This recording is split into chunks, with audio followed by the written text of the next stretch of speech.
So this is just an update on the ongoing Toshiba T3100 thing that I decided to buy for cheap off the internet. Um, the main thing that was popping up when I was, when I booted it up was it was having an issue with the CMOS battery. So I found its manual and worked out how to get inside it. The entire of this assembly just unscrews and unclips itself, and there's a shield as well. So we can get inside to the internals of the computer, which is, to me, it looks like an old computer. It's got the funny chips with prongs on, and it's got lots of little funny soldery things and old little heat sinks and no spinny fans and like no stuff that looks like this. But hey, that's fine. That's okay. That's what we like. So the CMOS battery originally lived in this holder here that's velcroed in and has a small jumper underneath here that it connects to with the pins. You can see this is the entire battery. Was secretly hoping that it was a little light cell, or when I saw this, I was like, hey, it's a AA battery, but it's not. It's a 3.7 volt lithium battery, which is cool, yay, and it has some sort of resistor attached to it, which you can kind of see here. I don't know much about resistor ratings and have not opened this up to measure it with a multimeter or anything like that. So we're going to have to work out what that is, why it's there, and also to note it doesn't actually appear in any of the manuals for the machine. It just goes, yeah, it's got a 3. The manual that I read said it had a 3.7 volt lithium battery inside, and this is a 3.6 volt. But hey, we won't worry about that. It's 1980s documentation. We can't wish that it was perfect. So looking inside here, I had a rummage around on like retro computing Reddit and various old online forums and stuff like that, all to do with restoring machines from this era. I mean, not that this needs restoring because it works perfectly apart from that, as far as I'm aware.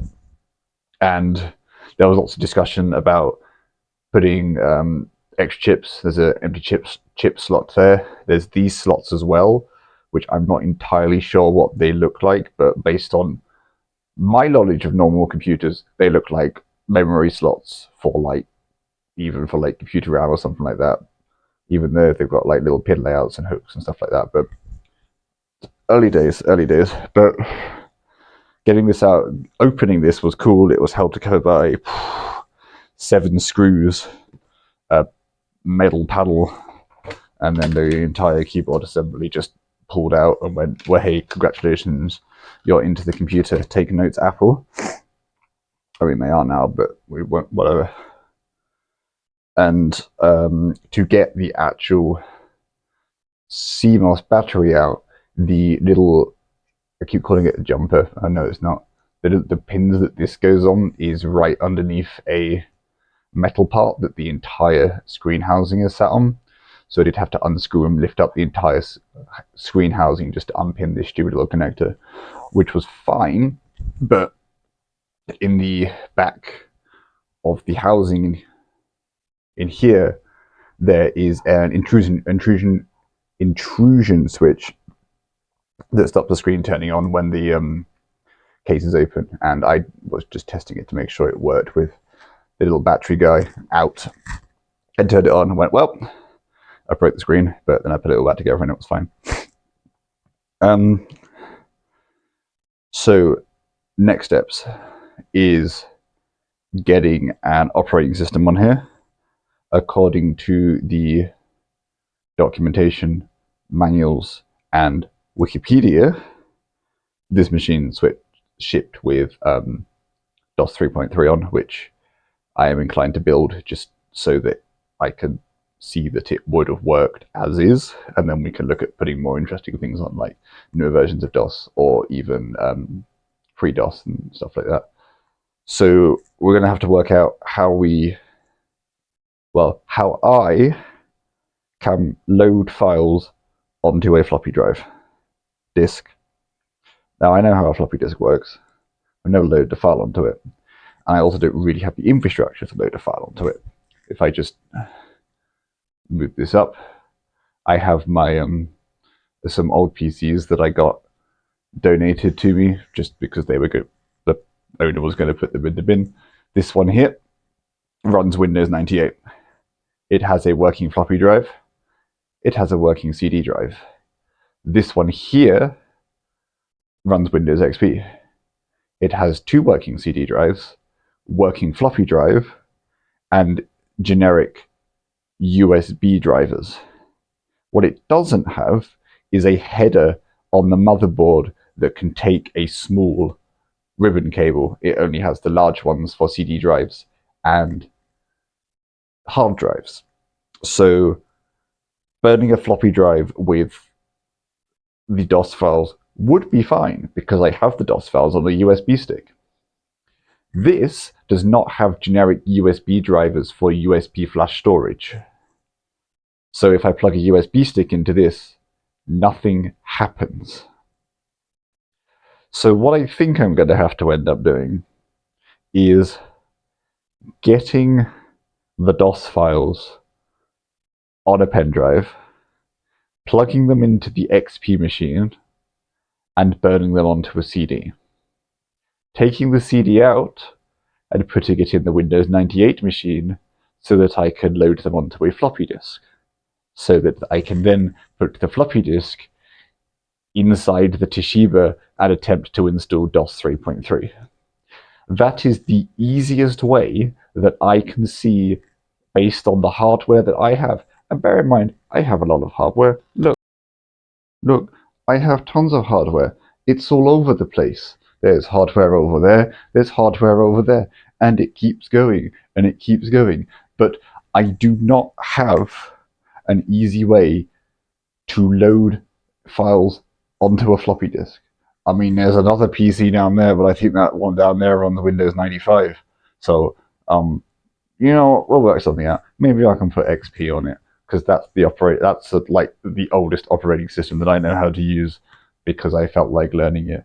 But anyway, back to the cool one. So what I did manage to do, in fact, back on the tripod, was I do have a extensive collection of random CDs and floppy drives that I inherited from someone who unfortunately passed away.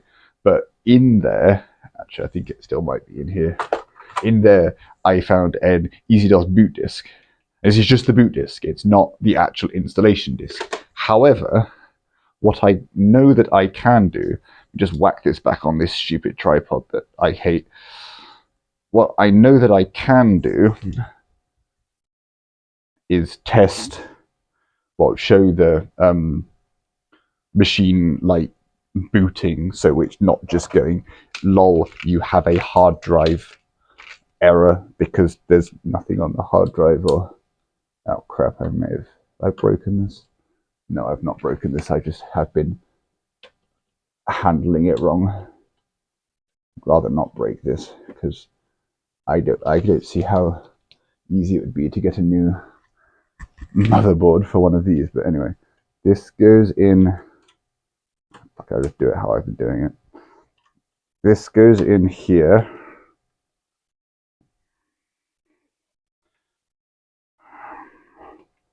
Yeah.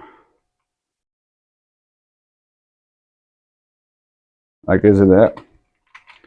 Don't moan at me. I was just doing the thing that was easiest for me and the thing that I've been doing. Then this protective shield goes, really like 4 pairs of hands for this. Nope, this goes this way around because there's a cutout for the ribbon cable. This goes here. I'm not going to screw it back in because I want to have the lid off for a bit longer. But what we can do is power it on, and it makes the funny screen, and it does a memory test. Tells me that I have. In fact, let me bring this down here so that we can actually see it. Oh, running as a group. That's the finger. So this is the CMOS error that we always have because there's no CMOS battery in there. We just move this light so that there's not so much glare on the screen. That's nicer. So this is the actual system setup. It wants you to define the hard drive, memory type. We've got standard system memory plus memory expansion, which is somewhere in there. Sorts of keyboard, sorts of font we're running, display card, if there's anything in the expansion slot.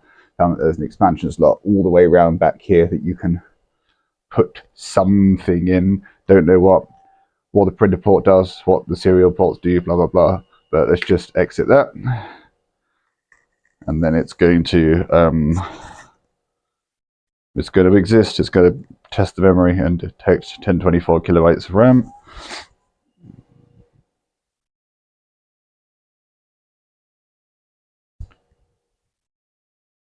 Don't be too enthusiastic. You're almost there. I believe in you.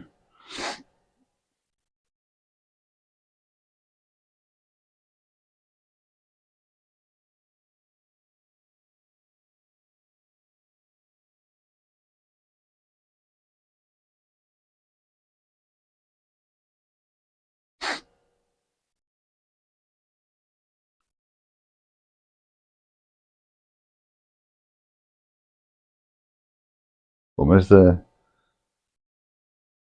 Oh, you're almost there. We made the funny noise.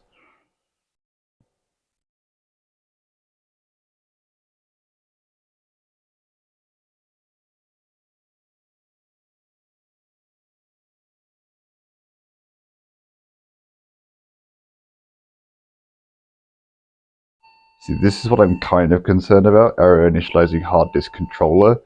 And I hope that's because there's nothing on the actual hard drive over the controller is screwed. Because if the controller is fucked, I'm not really sure how I'm going to replace that, because this is supposed to have a 20 meg hard drive in. I think the smallest hard drive that I have is like 20 gig. So I'd have to reformat it and set it all up, and then I'd go, no, because it's proprietary, something like that. But anyway, this is the boot disk for EasyDOS that came in my collection. So if we whack that in there and press any key, the PC can boot off it, as you can see here that it starts Caldera DR DOS. I don't know what that is. And it does go into a boot site. It does like try and boot something, but obviously there's nothing on the hard drive, so it can't boot anything. But as far as I'm aware, this is good, because that means that the actual internal system works. I am literally bullshitting my way through this because I have absolutely no idea. But as far as I'm aware, this means that the internal system works. We just need to get to a point where we can load something up so that we can access and interact with the hard drive inside. This is as far as it doesn't get any further. Just kind of sticks here because there's nothing for it to load, but it's okay. We'll just leave. I'm annoyed that there's not the rest of EasyDOS boot disk in this collection that I inherited, but hey ho, it is what it is. But this is just the current status that when we've had a look inside, we've taken the going on, I don't know how long ago were the 80s, that old lithium battery out, which it's not exploded, but it could be a bomb. And then I think our next is screwing around with these to try and get a floppy disk that can boot and install DOS 3.3 on the funny creature. And that's my next steps.